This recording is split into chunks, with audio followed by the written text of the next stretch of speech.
अस्सलामुअलैकुम, welcome back to my new vlog. तो ये दोपहर का टाइम है। बाहर सब्ज़ी वाला आया था गेट के पास, तो मैंने थोड़ी सी जो सब्ज़ी में से जो जो चीज़ें काम थी ना, आलू, प्याज, लहसुन और टमाटर कुछ पड़ी भी हुई थी, तो उस हिसाब से फिर वो मैंने ज़्यादा कम ले ली। और फिर सब्ज़ी लेके तो इसको मैं ऊपर आके तो मैंने इसको टोकरियों में एडजस्ट कर लिया। और फिर मुझे बनाने थे यहाँ पे आज आलू अंडे का सालन, क्योंकि काफ़ी देर हो गई थी, काफ़ी देर क्या बल्कि महीने ही हो गए थे ना आलू और अंडे का सालन नहीं बनाया था। तो फिर मैंने बच्चों से पूछा था कि आज आलू अंडे का सालन बना लूँ, क्योंकि मैंने जब भी कोई खाना कुछ भी डिश वगैरह कोई भी चीज़ बनानी हो ना, तो मैं पहले बच्चों से पूछती हूँ, क्योंकि और तो घर में कोई है नहीं जिससे मैं पूछूँ। तो फिर जाहिर सी बात है, पहले हस्बैंड थे उनसे पूछ के बनाती थी, तो अब वो नहीं है, तो बच्चों से पूछ के जैसे वो कहें जो कहें वही चीज़ मैं बनाती हूँ। तो मैं रात को ही पूछ लेती हूँ कि सुबह फ़लाँ चीज़ बना लूँ, अगर वो बच्चे कहें बना लें तो मैं वो बना लेती हूँ। अदरवाइज़ अगर वो कोई और ऑप्शन दें तो वो मैं बना लेती हूँ। तो बच्चों ने कहा हाँ मम्मा आलू अंडे ही का सालन बना लेना। तो फिर मैंने दोपहर में बच्चों को भेज के सफाई वगैरह सारे घर के काम करने के बाद लंच की बारी आ जाती है। तो फिर मुझे बनाने थे आलू और अंडे का सालन। अंडों को मैंने बॉयल करने के लिए रख दिया था, और फिर मैं आ गई इधर कमरे में, क्योंकि बाहर अब ना किचन में थोड़ी थोड़ी गर्मी लगना शुरू हो गई है। तो फिर सॉरी कमरे में आके ना मैंने कहा चले फ़ैन चला के तो फिर मैं ना इधर सब्ज़ी वगैरह की कटिंग कर लेती हूँ, क्योंकि सफाई वगैरह भी की थी, तो भाग दौड़ में सारे काम किए। रोज़ा भी था और आज माशाल्लाह 15वां रोज़ा है, तो रोज़ा भी था, तो इसलिए कुछ ज़्यादा ही गर्मी ना फील होना शुरू हो गई। तो फिर मैंने कमरे में आके सब्ज़ी बनाई और फिर वापस किचन में गई। तो ना फिर जल्दी से मैंने ना आलू और अंडे का मसाला यहाँ पे भुना, और साथ में मैं मतलब कटिंग का काम और कूटने का काम और पीसने का काम साथ साथ ही मैं कर लेती हूँ, क्योंकि हमारी सालन कौन सा बहुत ज़्यादा होता है कोई जिसको मैं ना खड़ी होकर वेट करती फिरूँ। तो यहाँ पे फिर जल्दी से मैंने ना आलू और अंडे का मसाला रेडी कर लिया, और अंडे जो थे वो जब मैं सब्ज़ी बना के आई ना, तो मैं ना लो फ्लेम पे रख दिए थे, क्योंकि आपको पता है शोरमे में डालने थे, तो थोड़े मुझे हार्ड ही चाहिए थे। तो यहाँ पे फिर वो अंडे भी हो गए थे, उनको मैंने एक साइड पे रखा ताकि वो ठंडे हो जाएं, और फिर मैं बाद में छील के डालूंगी। तो यहाँ पे ये देखें कितना अच्छा मसाला जो है ना वो रेडी हुआ है। तो फिर पहले मैंने आलू डाल दिए। आलूओं को भूनने के बाद जो है ना अच्छी तरह मैंने इनको भून लिया, तकरीबन 60-70% जो है ना वो मैंने भून के ही उनको गला लिया। मैंने कहा फिर ग्रेवी जो है ना वो थिक भी बनेगी और मज़े की भी बनी थी।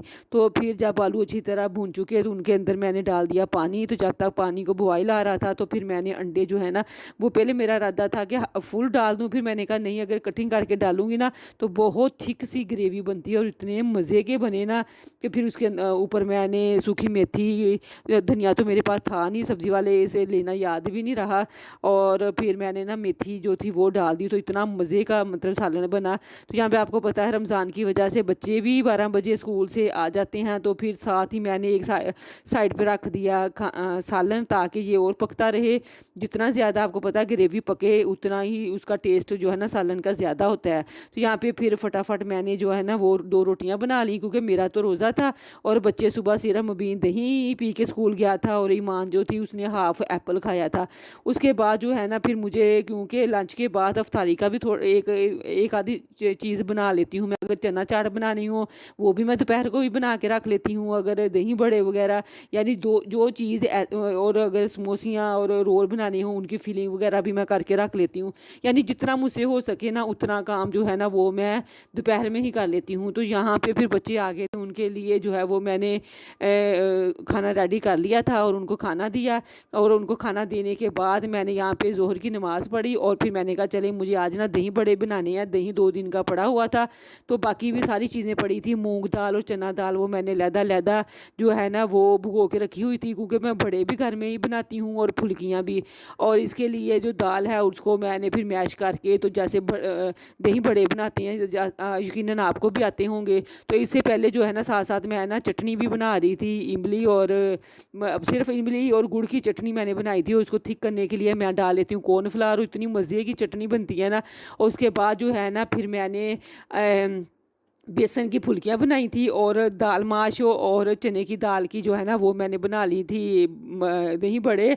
और ये चने की दाल की फुल्कियाँ भी बहुत अच्छी बनती हैं, लेकिन दाल कम थी, बेसन पड़ा था। मैंने कहा चलें बेसन की, ये देखिए इस तरह से मैं चमचा लेके ना उसके अंदर थिक सा बेसन करके तो बहुत ज़बरदस्त क्रिस्पी बाज़ार जैसी, अब यकीन करें, फुल्कियाँ जो है ना वो बनती हैं। मैंने कभी भी बाज़ार से नहीं ली। हाँ, जब मुझे नहीं पता था, नहीं बनानी आती थी, नहीं मैं दिल करता था, तब मैं ले लेती थी। लेकिन ये देखें दही बड़े भी बहुत मज़े के और अच्छे बने थे, गोल्डन गोल्डन और बहुत सॉफ्ट थे, क्योंकि इसके अंदर बेकिंग पाउडर डाला डाला होता है ना, तो फिर वो बहुत ना अच्छे बनते हैं। तो फिर बाद में जो है ना मैंने इसकी असेंबलिंग भी करके रख ली। मैंने कहा चलो फ्रिज में रख लूँगी।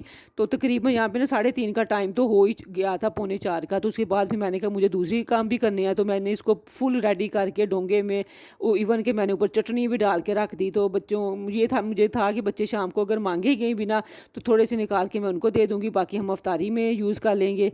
तो यहाँ पे फिर मैंने दही बड़े भी जो थे वो अपने रेडी कर लिए हैं और ये देखें, ये अब मैं इनकी असेंबलिंग कर रही हूँ। तो इतने ज़बरदस्त, और फिर इसके अंदर मैंने टमाटर के छोटे छोटे क्यूब्स, प्याज और सारा ऐसे ना मतलब डाल के मैंने रख दिया, मिक्स नहीं मैंने किए थे। तो इसी के साथ वीडियो को एंड करती हूँ। वीडियो कैसी लगी प्लीज़ लाइक और शेयर ज़रूर कर दें। चैनल पर नहीं है तो चैनल को भी सब्सक्राइब कर दें। नेक्स्ट किसी अच्छी सी वीडियो के साथ दोबारा हाजिर होंगी। तब तक अल्लाह हाफिज़।